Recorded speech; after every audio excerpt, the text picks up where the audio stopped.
Hey Beardy buddies, and welcome back. It's great to have you back with us again. The next series of videos that you'll be watching are going to be some of the projects that I was able to do as we were building our new house. I'm finally getting around to getting some of these videos out there for you. And mostly I'll just be playing the videos at faster speed so you can see the progress happening quicker. This project in particular, we're dealing with the flooring for our basement. And since we decided to go with in-floor heat in our basement, we couldn't use the traditional hardwood floors that we have on the main floor and the second floor. We decided to go with the vinyl planking, and this vinyl planking is really nice. You can see it's wide and it goes in quite easily.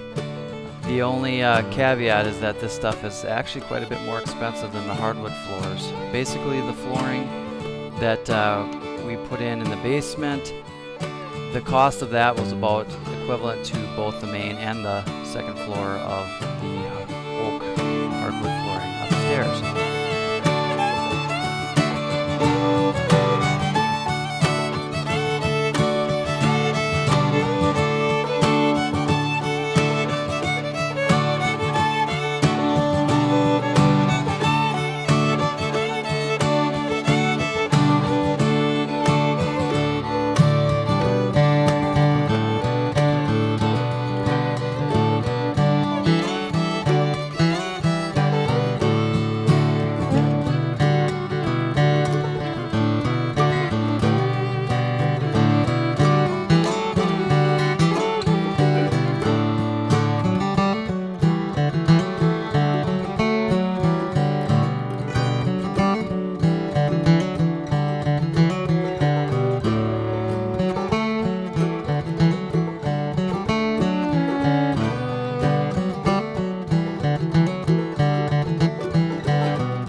This vinyl planking it's really nice and has a very natural look to it when it's all done.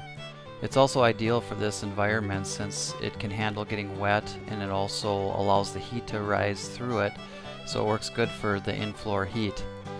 We also were told though that this planking was quite easy to cut with a utility knife. However, we found that not to be the case and decided that it would be easier to cut it using a chop saw or a jigsaw if cutting lengthwise, so that's what we did instead.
I was able to put in the flooring in the basement in a couple days. In contrast, I think all the hardwood floor upstairs took me weeks to a month to put in, and that was a lot more arduous and a lot more labor.